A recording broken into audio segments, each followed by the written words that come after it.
পাকিস্তান চোষা, এটা অনেক সময় সামার বেহেস্ত বলে বলা হয়। এটা অনেক ট্রেডিশনাল একটা ম্যাঙ্গো। সব আম শেষ, আজকে 2 অগস্ট এটা হারভেস্ট করতে হলো, কারণ এটা রাখা যাচ্ছে না।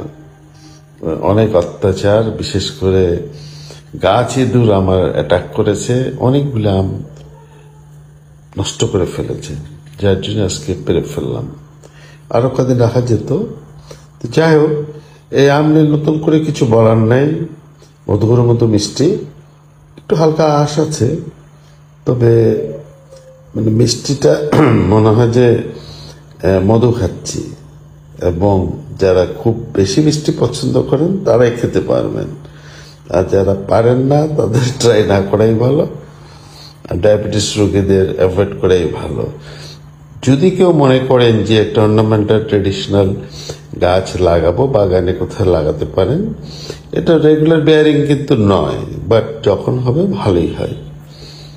আনন্দটা শেয়ার করলাম। আল্লাহ হাফিজ।